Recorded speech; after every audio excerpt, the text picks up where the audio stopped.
ஒரு ஹிஸ்டாரிக்கல் ஜட்ஜ்மெண்ட்டாக தான் நாங்கள் பார்க்கணும்.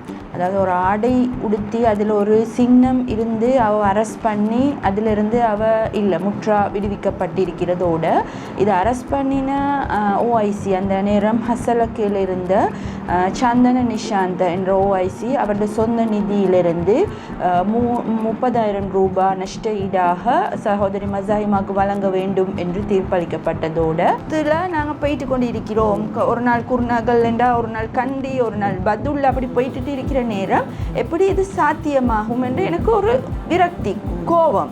இந்த நேரத்தில் இதுளுக்கு நாங்கள் போகணுமா என்ற ஒரு கோபத்தில் சரி எல்லாம் நாடி இருந்தால் எதுவும் நடக்கும் என்றதோட அந்த டைமில் நாங்கள் கோர்ட்ஸுக்கு போகிறதுக்கு ரெடி ஆகிட்டு இருக்கிறோம். அந்த டைம்லையும் நிறைய பேர் தொடர்பு கொண்டாங்க. நிறைய பேர் தொடர்பு கொண்டது போங்க என்று சொல்கிறதுக்கு இல்லை, போக வேணாம் என்று சொல்கிறதுக்கு நிறைய பேர் தொடர்பு கொண்டாங்க. இது உண்மையான கதை. அதில் முதலாவது அது பொதுபல சேனோட கோட்டை. வேறு யாரும் இல்லை, எங்களோட சமூகத்தில் இருக்கிற ஆக்கள் தான். இனவாதம் போக வேணாம், பொதுபல சேனோட கோட்டை. ஒரு முஸ்லீம் பிள்ளைகளும் ஒரு ஹஸ்பண்ட் அண்ட் ஒய்ஃப் முஸ்லீம் ஆக்கள் போயிட்டு எப்படி நீங்கள் இது கையாள போகிறீங்க? இதை அடுத்தது போக வேணாம் என்னடிக்கிட்ட மூக்கோடப்பட்டு திரும்பி வருவீங்க. நாட்டில் உள்ள எல்லா பாகத்திலிருந்தும் முஸ்லீம் சட்டத்தரணிகள் நாங்கள் வாரோம்னு அவர்கிட்ட சொல்லியிருக்கிறாங்க. அவர் எங்கள்கிட்ட சொன்னது, மேடம் இந்த நிறைய லாயர் கால் பண்ணினாங்க மேடம், எல்லாரும் வாரேன்னு சொன்னாங்க என்று சொன்னார். அப்போ நாங்கள் ஓகே வரட்டும் எல்லாரும் வந்தால் இது எங்களோட சமூக ஒரு உணர்வு. என்ன கேட்டால் இது ஒரு அநியாய கைது தெரியும், இந்த கவுனில் இருக்கிறது அந்த தர்ம சக்கரம் பொறிக்கப்பட்டது இல்லை. அப்போ எங்களையால் முடிஞ்ச ஒரு சமூக உணர்வு நாங்கள் கொஞ்சம் வெளிப்படுத்துவோம் என்று, அது 100 பேர் வந்தால் நாங்கள் ஒரு 2 பேர் 101 102வது பேராக போவோம் என்ற எண்ணத்தில் தான் நாங்கள் முதல்ல அந்த மகியங்கன நீதிமன்றத்துக்கு காலடி எடுத்து வச்சது. அந்த டைமில் கோர்ட் சொல்லுக்கு நாங்கள் போகிறோம், ஒரு 9-20 மாதிரி இருக்கும். உண்மையாகவே யாரும் இல்லை, எந்த லாயர்மாரும் இல்லை. அந்த மகியங்கன பார்ல உள்ள ஒரு 10 பேர் தான் இருக்கிறாங்களே தவிர வேறு எந்த லாயர்ஸையும் நான் காணல. எங்களுக்கு போகிற நேரமெல்லாம் எங்களுக்கு பேமெண்ட் வந்துட்டு இருக்குது. அப்போ நாங்கள் எங்களுக்கு நேரடியாக தொடர்பு கொண்டு வெளிநாட்டில் உள்ள நிறைய சகோதரர்கள் தொடர்பு கொண்டாங்க. அவங்கக்கிட்ட சொன்ன விஷயம் என்னன்னு கேட்டால், எங்களுக்கு எந்த விதமான காசும் வேணாம், நீங்கள் எதுவும் செய்ய உங்களுக்கு விருப்பம் வேண்டாம், நேரடியாக அந்த மசாஹிமாட ஹஸ்பண்ட் டெலிஃபோன் நம்பர் இருக்கு, அவங்களுக்கு கதைச்சி நீங்கள் அவங்களுக்கு ஏதாவது உதவிகளை செய்யுங்க. மற்றபடி நாங்கள் யார்கிட்ட இருந்தும் எந்த விதமான பேமெண்ட்டும். யூடிவி சொந்தங்களுக்கு அஸ்ஸலாமு அலைக்கும் வரஹ்மத்துல்லாஹி வபரகாத்துஹு. வணக்கம், ஆய்வுவான்.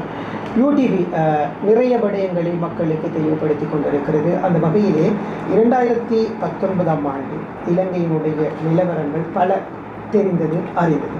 முஸ்லிம்களினுடைய நிலைமை தொடர்பிலும் பலர் அறிந்திருந்தார்கள். முஸ்லீம்கள் என்னென்ன செய்ய வேண்டும், முஸ்லீம்கள் என்னென்ன செய்யக்கூடாது, இது போன்ற விடயங்களை அந்த காலகட்டத்திலே மக்களுக்கு சிலர் சொல்ல வேண்டியிருந்தது. அந்த விடயங்களை மக்கள் எடுத்து நடக்க வேண்டிய ஒரு சூழ்நிலைக்கு, இக்கட்டான ஒரு சூழ்நிலைக்கு தள்ளப்பட்டிருந்தார்கள்.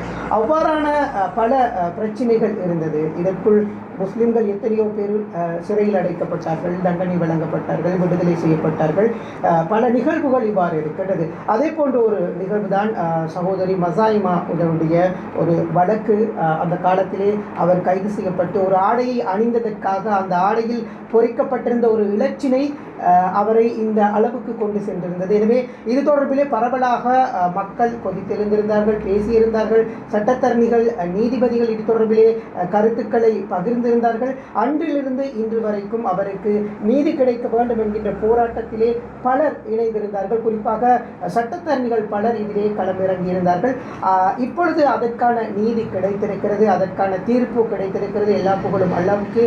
எனவே நாங்கள் இது தொடர்பிலே, இந்த விடயம் தொடர்பிலே மக்களுக்கு இன்னும் தெளிவாக வழங்குவதற்கு சட்டத்தரணி நுஸ்ரா ஜரூக் அவர்களை சந்திப்பதற்காக வந்திருக்கின்றோம். அஸ்ஸலாமு அலைக்கும் வரஹ்மத்துல்லாஹி வபரகாத்துஹு.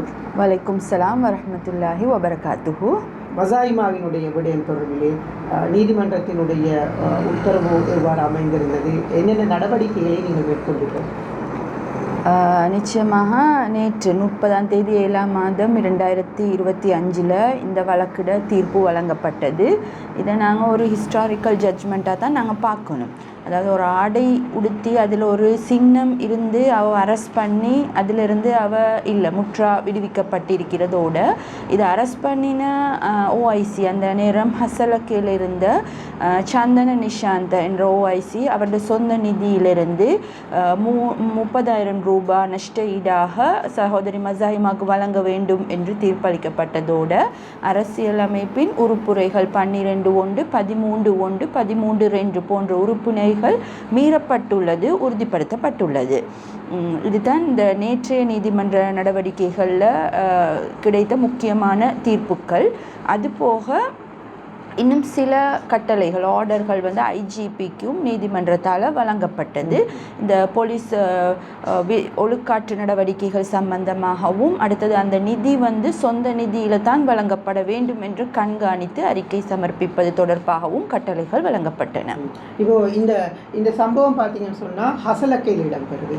நீங்கள் கொழும்புல இருக்கிறீங்க, இந்த வழக்குக்குள்ளே நீங்கள் எவ்வாறு இன்வால்வ் ஆகுறீங்க? நீங்கள் எவ்வாறு இதுக்குள்ளே போனீங்க? இந்த வழக்கை நீங்கள் இவ்வளவு தூரம் கொண்டு வந்து இன்றைக்கு வெற்றி அடைந்திருக்கிறீங்க, இந்த விடயத்துக்கு நீங்கள் எப்படி தலையிட்டீங்க? அது எல்லாம் அல்லாட ஏற்பாடுன்னு தான் நாங்கள் சொல்லணும். என்னென்னு கேட்டால் நாங்கள் கொழும்பில் இருக்கிறோம். 2019 5ஆம் மாதம் என்றது வந்து ஒரு சரியான ஒரு கஷ்டமான ஒரு இக்கட்டான ஒரு சூழ்நிலை.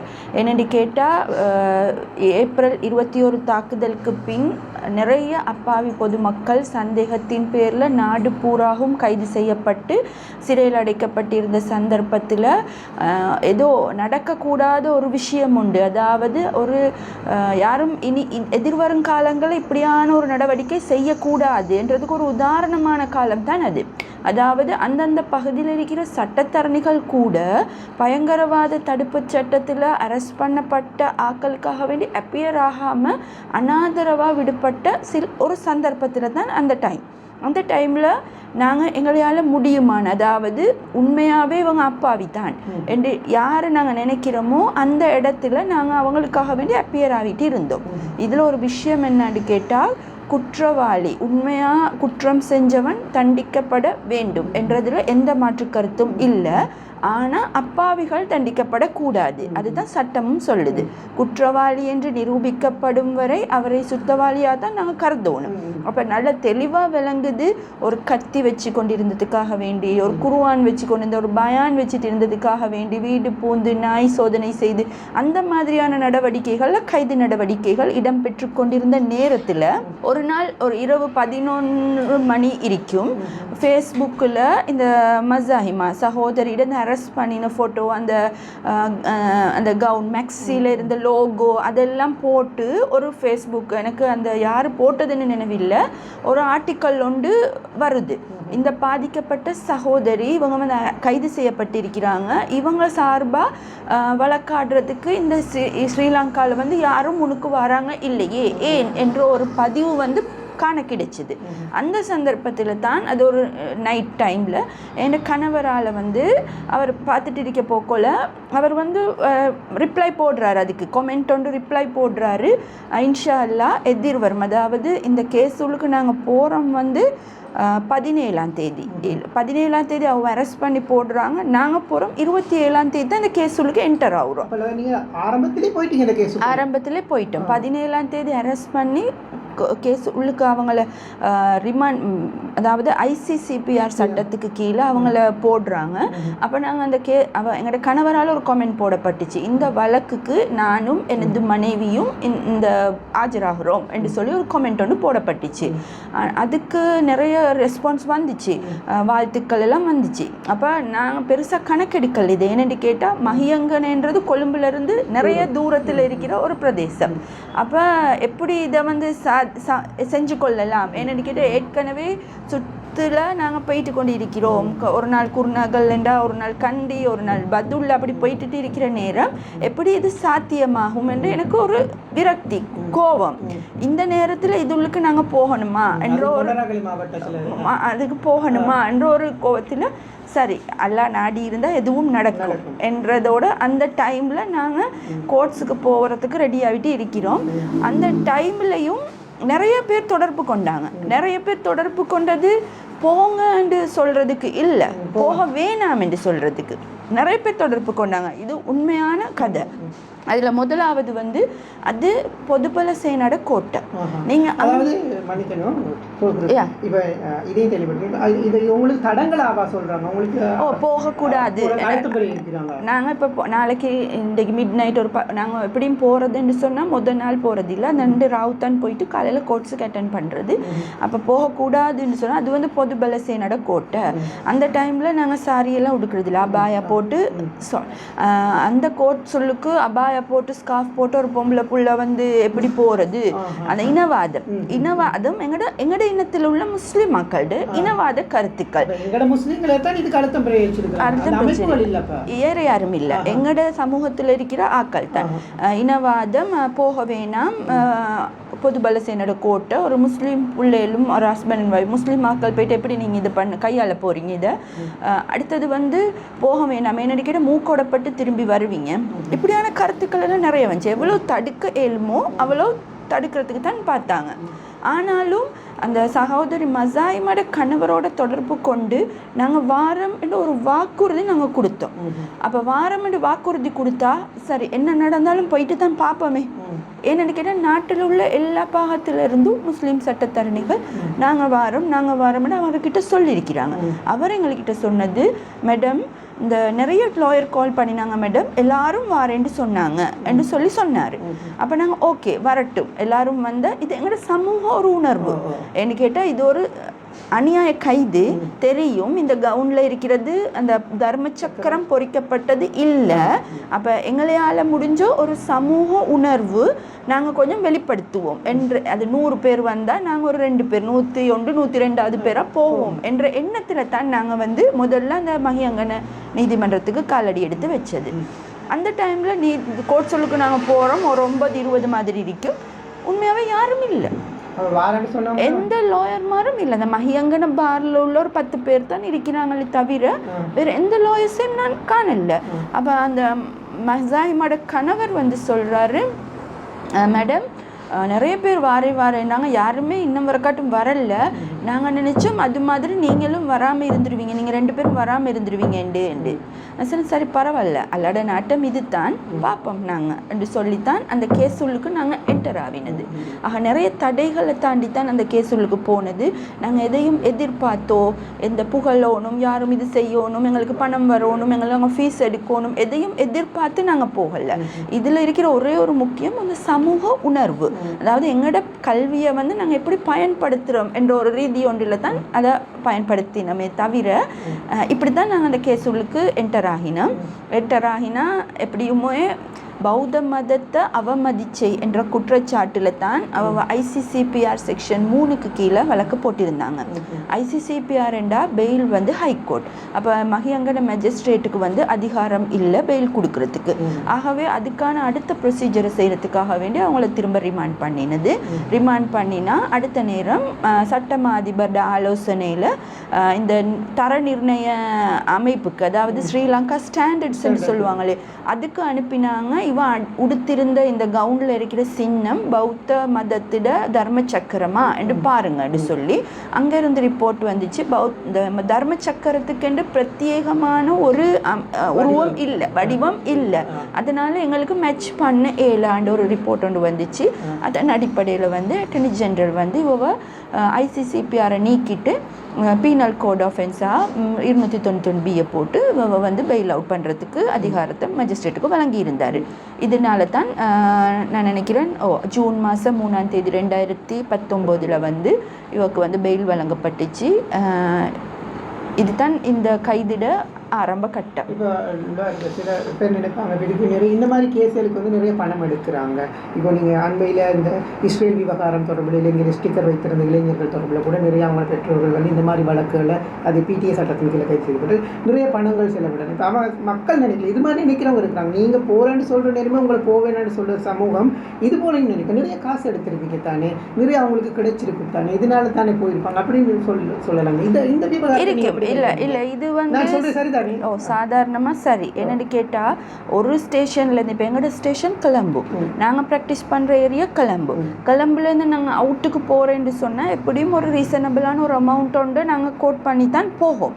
ஆனால் இதில் வந்து காசு எடுக்கிற நிலைமையில அந்த குடும்பமும் இல்லை, அந்த மசாஹிமாட ஹஸ்பண்டும் இல்லை. என்னென்னு கேட்டால் அண்டண்டைக்கு கூலி வேலை செய்கிற ஆள் அவர் கொழும்புலேருந்து கூலி வேலை செஞ்சு காசு அக்கௌண்ட்டுக்கு போட்டு அந்த காசை எடுக்கிறதுக்கு தான் நம்ம பேங்க்குக்கு போன நேரம் அரெஸ்ட் பண்ணப்பட்டிருக்கிறார். அப்போ அவங்கக்கிட்ட போய்ட்டு எங்களுக்கு பார்கெயின் பண்ணிட்டு இருக்கல, எனக்கு இவ்வளவு தாங்க அவ்வளவு தாங்கன்னு பார்கெயின் பண்ண ஏல. நாங்கள் அந்த யோசனையை நாங்கள் எடுக்கவே இல்லை. என்னென்னு கேட்டால் காசுக்கு தான் நாங்கள் இதுக்கு இந்த கேஸ் உள்ளுக்கு என்டர் ஆகுவோம் என்று நாங்கள் எதிர்பார்க்கவே இல்லை. நான் ஆரம்பத்திலே சொன்ன மாதிரி இது ஒரு சமூக உணர்வு, அவ்வளவுதான். ஆனால் நிறைய பேர் வந்து கால் பண்ணினாங்க, ஃபாரினில் இருந்தாகிட்டு நிறைய பேர் கால் பண்ணினாங்க, நீங்கள் இதுக்கு இலவசமாக செய்கிறீங்க தானே, நாங்கள் எங்களோட பங்களிப்பை உங்களுக்கு தாரோம்.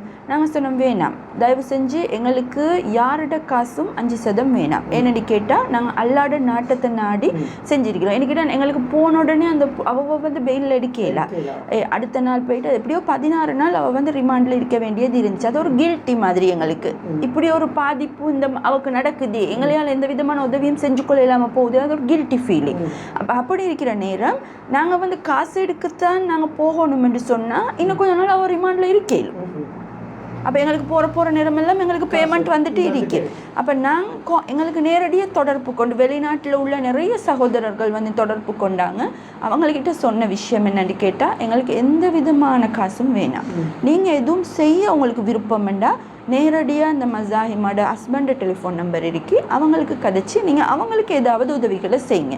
மற்றபடி நாங்கள் யார்கிட்ட இருந்தும் எந்த விதமான பேமெண்ட்டும் இது சம்மந்தமாக எடுக்கலை. இன்னும் வரக்காட்டும் யாருக்கும் எதுவும் ப்ரூஃப் பண்ணல. என்கிட்ட எடுத்தா தான் நான் கொடுத்தேன் என்ற ஒரு பிரச்சனை வந்து இன்னைக்கு வரப்போகுது. நாங்கள் யார்கிட்ட இன்னும் எடுக்கலைன்றதால யாரும் சொல்ல மாட்டாங்க நாங்கள் இவங்களுக்கு காசு கொடுத்தோம்னு. ஆனால் ஒரே ஒரு விஷயம் நடந்துச்சு. இதில் சகோதரி மசாஹிமாட கணவர் வந்து பி ரிப்போர்ட் எல்லாம் கலெக்ட் பண்ணிவிட்டு கிளம்புக்கு வந்தார். வந்த நேரம் மேடம் சார் நீங்கள் வந்து இவ்வளோ எங்களுக்காக வேண்டி கஷ்டப்படுறீங்க, நாங்கள் இன்னும் சரி உங்களுக்கு தரோணும், ஆனால் எங்கள்கிட்ட தாரத்துக்கு உங்களுக்கு ஒன்றும் இல்லை, எங்களோட வீட்டில் விளைஞ்ச மிளகு இருக்குது, அது ஒரு 500 கிராம் நான் கொண்டாந்திருக்கிறேன், அது உங்களுக்கு தாரன், சந்தோஷமாக எடுத்துக்கோங்க அப்படின்னு சொல்லி அன்பளிப்பாக அவர் கொண்டு வந்து தந்தார். இவ்வளவு தான் நடந்துச்சே தவிர இந்த வழக்கு சம்பந்தமாக நானோ அல்லது உயர் நீதிமன்றத்தில் கேஸ் ஃபைல் பண்ணுற நேரம் ஜனாதிபதி சட்டத்தரணியோ எந்த விதமான பேமெண்ட்ஸோ எந்த விதமான கொடுப்பனவுகளோ யாருமே பெறலை என்றதை நான் உறுதியாக சொல்லிக்கொள்கிறேன். இப்போ இந்த மசாஹிமாட இந்த நஷ்ட ஈடு தொடர்பா இது எவ்வளோ காலத்தில் அவங்களுக்கு வழங்கப்படணும் அப்படின்ற கால நிர்ணயம் ஒன்று விதிச்சிருக்கிறாங்களா? நிச்சயமாக கோர்ட் செலவினங்கள் எல்லாம் அவங்களுக்கு வழங்கப்படுறது எவ்வளோ காலம்? நிச்சயமாக கோர்ட்ஸால் வந்து 2 months உள்ளுக்கு அந்த ஓஐசி அந்த டைமில் இந்த சந்தன நிஷாந்தை வந்து 2 மாதத்துக்குள்ளே இந்த காசை வந்து கொடுக்கணும் என்று நியமிச்சிருக்கிறாங்க. அடுத்தது வழக்கு செலவுன்ற நேரம் அது ஒரு ப்ரொசீஜர். நாங்கள் ஒரு ஃபார்மட் இருக்குது, அதை ஃபில் பண்ணி நாங்கள் கோர்ட் ரெஜிஸ்டரோட சந்தித்து அவங்க அதை எக்ஸெப்ட் பண்ண போகிறோம், அதை வந்து நியமிப்பாங்க. எப்படியும் ஆல்மோஸ்ட் ஒரு 2 months போகும். அவங்க தான் கட்டணுமா? கோஸ்ட்ன்றது வந்து அரசாங்கத்தால் கொடுக்க வேண்டியது.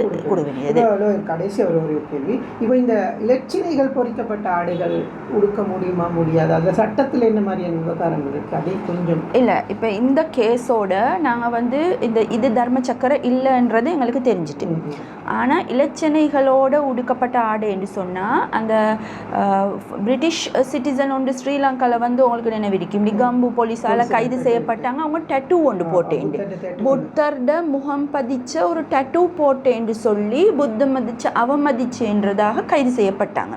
அப்போ உயர் நீதிமன்றம் அந்த கேஸில் எப்படியான ஒரு கருத்தை வந்து எடுத்துக்கொண்டுச்சின்னு சொன்னால், இல்லை அவமதிக்கிறதுக்காக வேண்டி யாரும் அந்த டெட்டூ போடுற இல்லை, அதிட மேல இருக்கிற அன்பு லவ் அதுக்காக வேண்டித்தான் அவங்களோட உடலோட அந்த டெட்டூவை போட்டிருக்கிறாங்க. அப்போ இது வந்து அவமதிப்புக்குள்ளேயோ வயலேஷனுக்குள்ளேயோ வராது, ஒரு மதத்தை நிந்திக்கிறதுக்குள்ளே வராது என்ற மாதிரி அவங்களோட அடிப்படை மீறினே என்று சொல்லியும் இந்த நஷ்டஈடுகள் அவங்களுக்கு வழங்கப்பட்டுச்சு. ஆகவே இப்படித்தான் டெட்டூ போடுறது நோக்கம் இருக்குது. இப்போ காலில் போட்டு எங்களுக்கு அதை மிரிக்க இயலாது, என்ன இருந்தாலும் பௌத்த மதத்திற்கு முன்னுரிமை வழங்கப்பட வேண்டும் என்று கான்ஸ்டியூஷன் வந்து எங்களுக்கு சொல்லுது. இப்போ நாங்கள் உடுப்போம், நாளைக்கு உடுத்துட்டு அந்த உடுப்பை வந்து நிலத்தில் போட்டு கால் துடைக்கிறதுக்கு பாவிப்போம், அதெல்லாம் செய்ய இயலாது. பயன்படுத்தலாம், நிந்தனை செய்யக்கூடாது. எந்த மதத்தையும் அவமதிப்பு செய்யக்கூடாது. சொல்லாலேயோ செயலாலேயோ அவமதிப்பு செய்கிற மாதிரி யாரும் நடந்து கொள்ளக்கூடாது. அதில் நாங்கள் கவனமாக இருக்கணும். நாங்கள் எதை பாவிச்சாலும், இப்போ பாருங்கள், ஒரு பேப்பரில் ஒரு ஒரு பிக்சரை நாங்கள் பாவிச்சாலும் அதை வந்து எப்படி நாங்கள் யூஸ் பண்ணுறேன்னு இருக்கணும். அப்போ அந்த எண்ணம் இருக்கணும், அவமதிக்கிற எண்ணம் இருக்கக்கூடாது. வேறு உங்களுக்கு நாங்கள் நன்றியை தெரிவித்துக் கொள்கின்றோம். அல்ல உங்களுக்கு மேலும் மேலும் அருள் பாலிக்கட்டும். இது போல் இன்னும் நிறைய சிக்கல்கள் இருக்குது. உங்களுக்கும் உங்களுடைய கணவருக்கும் மக்களுக்கும் அல்லாவுக்காகவும் இந்த சேவை செய்கிறதுக்கு எங்களுடைய யூடிவி சார்பாக வாழ்த்துக்களை தெரிவிக்கும். அல்ஹம்துலில்லாஹ், ஜஸாக்கல்லாஹ். உள்ள வழக்கு விவகாரத்துக்கு இவ்வளவு தூரம் போராடி இருக்கிறீங்க. இத்தனை வருடம், கிட்டத்தட்ட 6 வருடம் போராடி இருக்கிறீங்க. எனவே இன்னும் அல்லாஹ் உங்களுக்கு அந்த ரஹ்மத்தையும் பரக்கத்தையும் தரணும் என்றதை நாங்கள் தெரிவித்துக்கொண்டு உங்களுடைய கருத்துக்களுக்கு நன்றி எடுத்துக்கிறேன். ஜஸாக்கல்லாஹ் ஹைரா. உங்களோட டைமை ஸ்பெண்ட் பண்ணி இன்னைக்கு வந்து இந்த விடயம் வந்து மக்கள் மயப்படுத்தப்பட வேண்டும் என்றதுக்காக வேண்டி என்னை தொடர்பு கொண்டதுக்கு ஜஸாக்கல்லாஹ் ஹைரா.